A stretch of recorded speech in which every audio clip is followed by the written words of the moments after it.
Stories about the bright side of education. Somos Sunnyside. Hello, everyone. Welcome to another episode of Somos Sunnyside. We have a special guest here today, and we have a teacher, another teacher, right? Because it's important for us to start with our teachers. We want to hear the stories from our teachers, and we know how big of an impact they have in our sites, in our schools, in our community, and definitely impact students in a positive way, because the learning experience of our students is super, super important. My guest today is Hilaria Szelog. She's a teacher at Los Amigos. Welcome, Hilaria. How are you? I'm doing well. Thank you for having me. Yeah, so let's just get right to it. I think the viewers want to know, or the listeners want to know a little bit about yourself. So tell us a little bit about yourself. Tell us a little bit about your educational journey and what brought you to Sunnyside. So this is my 9th year of teaching, 8th year in the district. I'm born and raised in Arizona, not Tucson originally. I'm from Paradise Valley, then moved to Florence, Arizona, a small town known as the prison town. And I graduated from Florence High School. And then I came to Tucson to go to the U of A. And then I actually did my practicum and student teaching in Sunnyside at Los Amigos with a wonderful teacher. Shout out Mr. Mian. He's the librarian at Craycroft now. And I just fell in love with the district. I fell in love with Tucson. I went back home for 1 year to Florence, and I just missed Tucson so much, and Los Amigos specifically.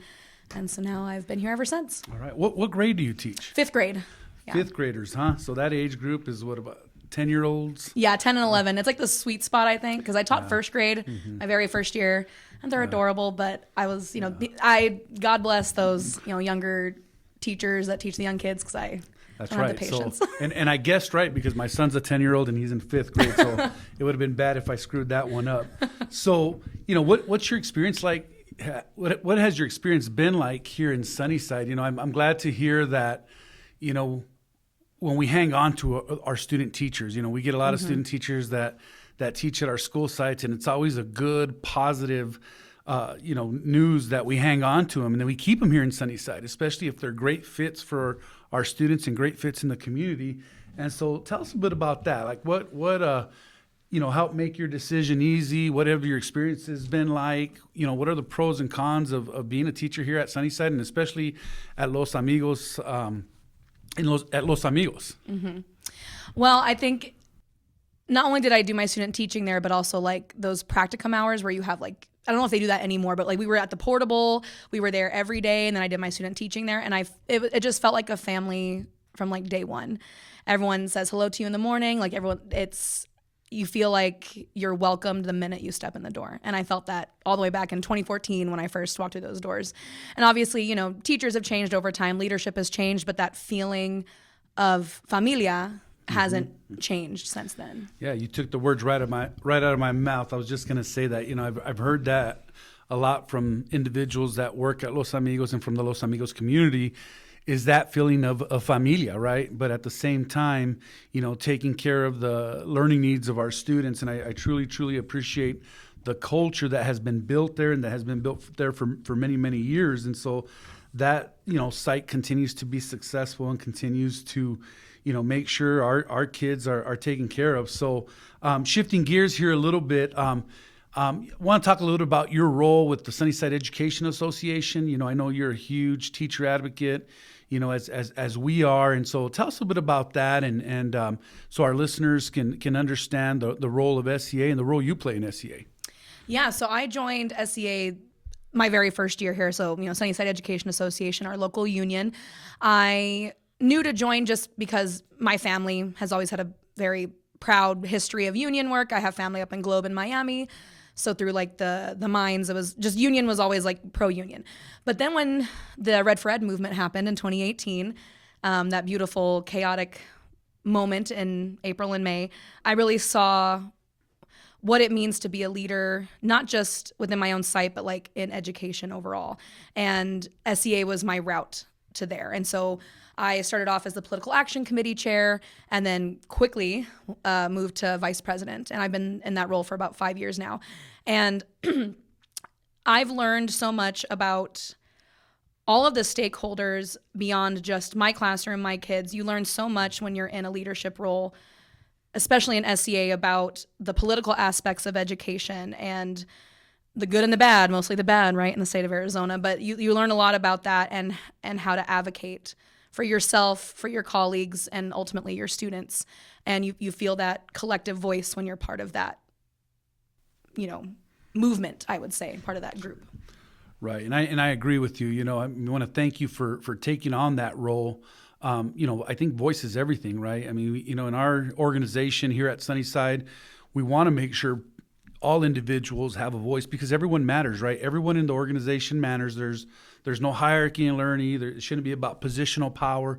It's about purpose, right? And the purpose is that our students graduate college, career, and community ready. And so, I kind of, want to talk a little bit about, because I've been in the district my entire career as a teacher, as an administrator, and now in this role. And so I think sometimes there's perceptions out there in terms of a division, right? There's perceptions that, you hear, oh, you went to the dark side and you're doing this role now and that role now. And so I want to address that, right? Because I think, I'd like to think we have a good relationship with the Sunnyside Education Association, with our teachers. And I'd like to think there isn't a division, but a unified front, right? And so I think, we share a lot of the same values as educators, as people that care a lot about our students and care a lot about their outcomes. So, speak to that a little bit because, I want our listeners to hear it firsthand from SEA, to hear it firsthand from us.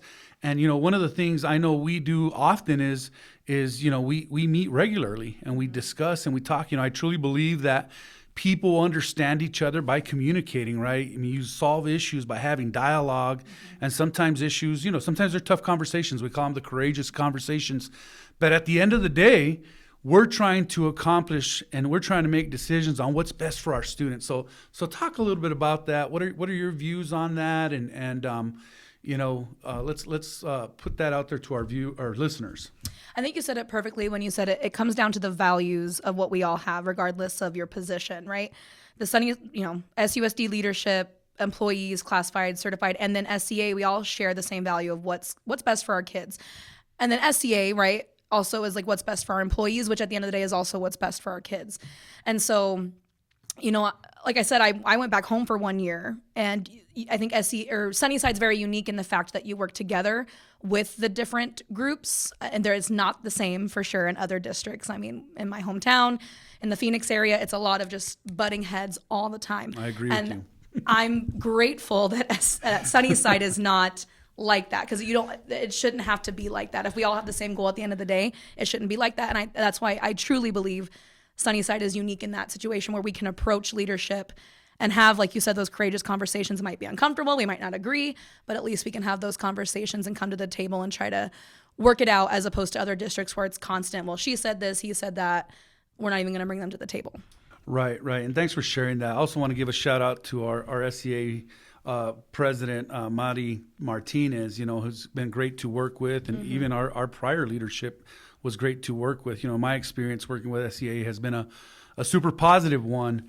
And so I think you said that real well, that we're not always going to agree, but we will agree in terms of purpose, and it's okay to disagree, right? But what's important is having the discussion around it and coming to a conclusion that both parties can agree to. And again, it's about being a unified front. It's about making decisions that are important to our students and important to our employees and our teachers, right? Because we all know that we're in a time where people have choices, right? Yes. And have many choices, and we want to make sure we hang on to our employees that especially want to be here and want to serve our community. And so, it's been a great experience for me just working with SCA. I know last year we were able to accomplish a lot.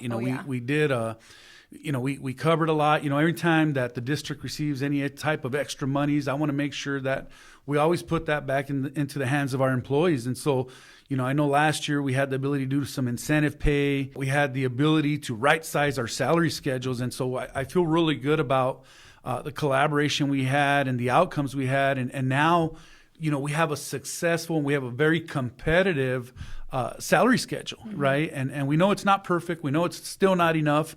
I wish we can continue to raise that, and we'll try to find ways to keep moving in that direction. And so, I want the listeners to know that, there's a lot of work that happens behind the scenes. It just doesn't happen on its own.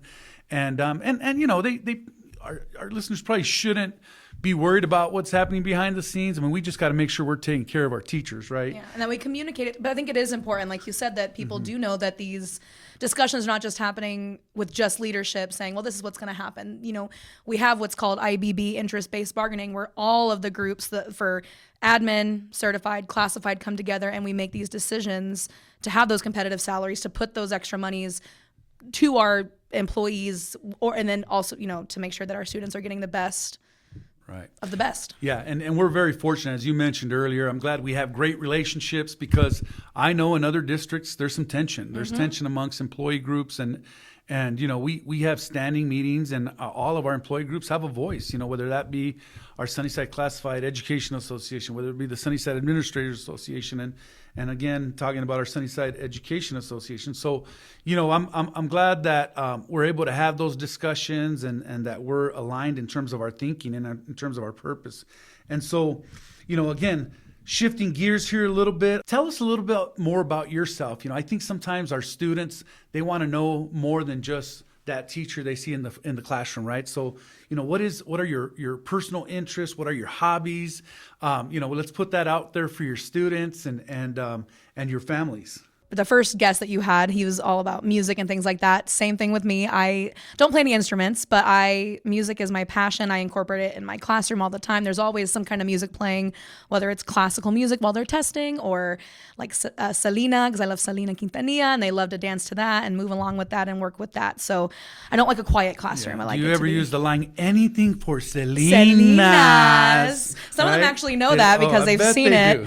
Yep. Or they sing along with it. Like we were listening to Como La Flor on Thursday yesterday, and I had a kid busting out singing. It was hilarious. I was definitely a big fan of her, but I'm not going to say it was because of her music. But and then when Jennifer Lopez took that role, it just went in a whole nother direction. So became a bigger fan of Selena. So that's cool. I think music is something that kids can relate to. Everybody can relate to, right? And you don't have to be a musician. Believe me, I'm not a talented musician. I get brave and want to sing every once in a while, but that's as far as it goes. And so what other interests and hobbies do you have besides music? Any and I should probably ask it this way. But I want to know what your most embarrassing moment is as a teacher, and I want to know what your proudest moment is as a teacher. Those are good questions. I'm going to start with probably the most embarrassing moment was my first year teaching here in Sunnyside, and I was teaching, 5th grade. So I went from 1st grade to 5th grade.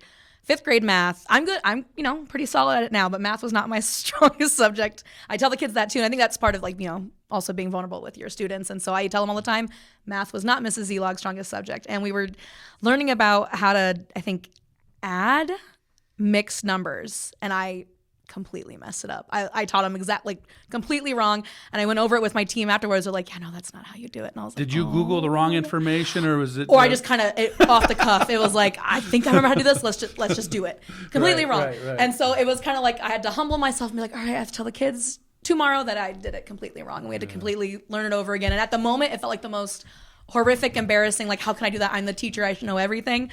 And now looking back on it, I'm like, But you know what? It says a lot about you as a person, right? I mean, we all screw up. And you know what? We're not above our students. And I think sometimes, I think from being in a student seat, you knew some of your teachers that were vulnerable and just, hey, I screwed up, we're going to fix this. But and then there were some that, had a little bit too much pride and said I'm right when they weren't right. Right, double down. And you're like, no. So, I think every teacher goes through that. I remember being in the classroom, and one of the things I always, make it a point not to forget what my experience was like as a teacher, right? The teacher in you never leaves you. And so, I think we've all been corrected by our students, right? At some point or another. I used to teach Spanish and at the high school as a world language, and believe me, my students would correct me all the time, right? And it's something that, but it says a lot about you as a person, just being vulnerable, right? You didn't get offended, and you didn't say, hey, I'm right, you're wrong, and I'm the teacher and you're the student. And so, that's pretty cool, that students see that side of you, see that vulnerable side of you, and see you as a human being, right? We all make errors. And so, we learn by our failures and we learn by our errors. And so, so what's your proudest moment?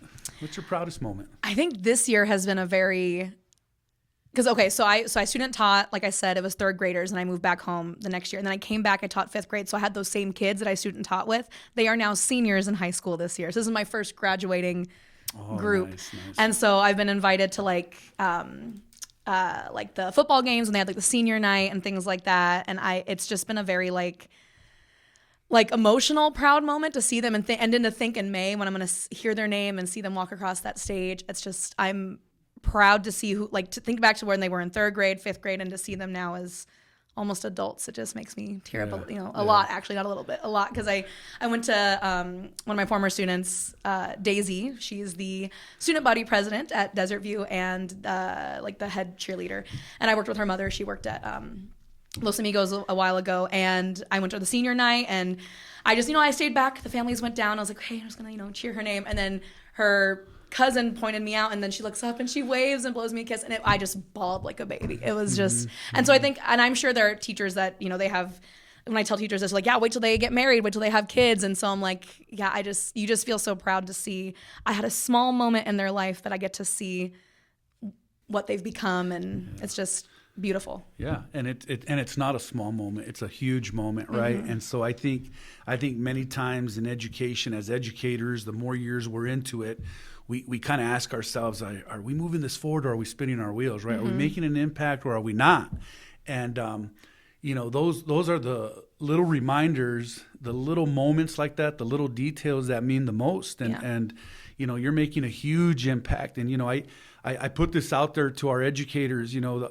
We have an opportunity to impact students every single day, right? And so our actions will either come across positive or they're going to come across negative, right? Yeah. I mean, and I'm hoping we're more on the positive side, because let's admit it, we have bad days, and sometimes we don't make great decisions here and there, but we have that opportunity to impact students every day. And there's an old saying, and I'm going to screw it up because I just can't remember it off the top of my head. It's a Maya Angelou saying, and it says something. It's in regards to something like, students will not always remember how you made them feel, or I'm sorry, I already screwed it up. Students may not remember what you said to them, but they'll always remember how you made them feel. Okay, sorry, Maya Angelou, but got it right. So yeah, I mean, we looking back at my school experience, you remember those people that made you feel special, that made you feel important, but you also remember those people that made comments, right? Whether they're educators, your counselors, and they made that little comment that was hurtful, that little comment that made you feel just not worthy, right? Yeah, it sticks with you, and it screws up your confidence, and that kind of ticks me off, right? I didn't want to use the other word, but it upsets me a little bit that our words matter. Our words and our actions matter as educators. And so we always got to, keep that in mind, right? Because we don't know what the home life sometimes is for our students. We don't know if they're getting that from home, or maybe they are, right? But and even if they are, if they're not, we got to be very mindful of our actions. But just going back to what you were saying, I mean, it just, I think you're going through that cycle now where your kids are old enough, they're graduating, and you had a part of that. I always talk about how high school teachers and counselors and administrators and employees at the high school, they get all the accolades. Yep. They see the kids graduate, they're with them the last couple years, they see the scholarships, but it's about that whole school experience, and if you ask students who had an impact in your life, it's not always going to be the high school teacher. Yeah. It's going to be an elementary teacher, a middle school teacher. It can be the counselor. It can be the bus driver. Yeah. It's somebody. It can be a coach, right? And I know in when I started this job, I did a presentation on opening day, and I talked about my kindergarten teacher because I was an ELL student, and she didn't make me feel any different than anybody else, right? Although I needed a little extra support. And so a little shout out there to Miss Artemisa Lopez, was my elementary teacher at Mission Manor, and she was the teacher of my sisters as well. So, it's those individuals that make a difference. And so, I'm glad to hear that you're feeling that, and that'll continue, and pretty soon you're going to have students that have, families and they have careers. And when you get as old as me, I got students that have, kids close to the same age as my kids, right? But I started at the high school level, and so I always everywhere you go you run into students, and I'm just terrible at names. I remember faces very well, but sometimes I don't remember names, and then I have a hard time figuring out, okay, between what year and what year did this individual graduate? So, or you have their siblings and you're like, I don't know which one you are. yeah, that's right. You get all the siblings. The older one, younger one, yeah. Well, any other thoughts? Any other thoughts for the listeners that you want to get out there? Any shout outs? Anything on your mind that you want to put out there to the listeners? I'm just very proud to be. I was not a Sunnyside born and raised, but very proud to be part of Sunnyside. I do feel like this is my home, like I said, especially Los Amigos, that familia.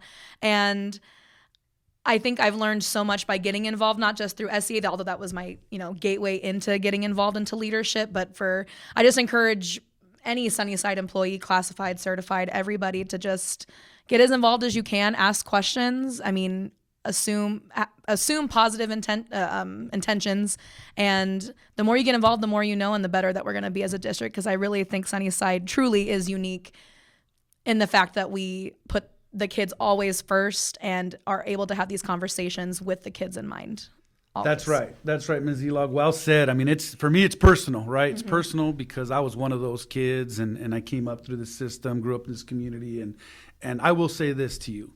You are Sunnyside. You are Sunnyside through and through. You don't have to be a graduate of the district. You didn't have to live in the district. But what matters is what you do while you're here, right? And what's your impact? We got to ask ourselves, what is our impact every day? And so we have many, many employees that they weren't born here. They weren't raised here. They didn't go through our school system, but they are Sunnyside. And obviously that's the title of our show, right? I mean, Somos Sunnyside. It's about giving back to this community, right? And for me, it's about giving back, to a community that gave me so much as a kid. For others that weren't raised here, didn't go through the school system, they're still giving back because of what's given to them in terms of their relationships with their students, in terms of their relationship with the families, and I like to say the Sunnyside Kool-Aid, right, is live and well, because those people that have a taste of the Kool-Aid, we hang on to for the most part. And I always talk about, it's about who's good fits, right? It's not always about, and I'll probably get some criticism here, but it's not always about who is the most qualified, who has the most distinguished degrees.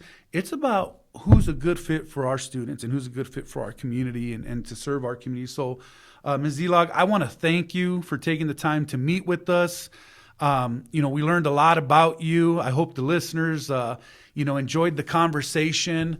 We want some feedback from our listeners, so please, don't be afraid to shout out to us. Our goal here is to continue to learn about our community and learn about our employees that serve our community. And so we're gonna, keep at this. We're new at this podcast thing, and hit those like buttons. We wanna continue this show, and we want to learn a lot about what's going out there in Sunnyside, and we want to display it, right? Because let's be real. There's a lot of negatives out there, right? There's a lot of haters out there, as our kids say, right? And so we want to smash that negative mindset that sometimes is out there, and really highlight and celebrate the great things that are happening. And one of the things that was in the news recently was our high school students that have been admitted to the University of Arizona, yes. Right? I mean, you were a part of that. Your former kids, right? Yeah. I mean, we all had a hand in that.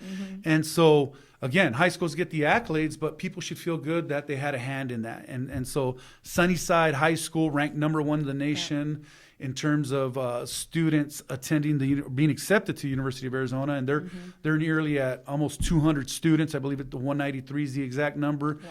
And Dejavue's third in the nation, and at a little over 120, 120 students. And so we got some star students in there also. I want to give them a shout out. And this is the collective work of all our educators, right?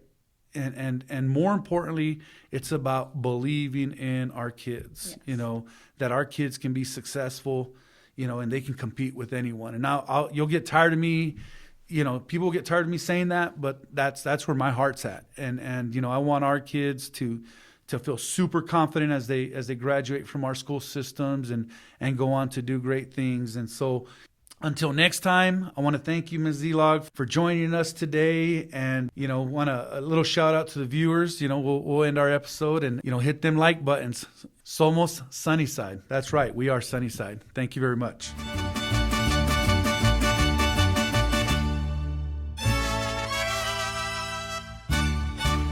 Somos Sunnyside.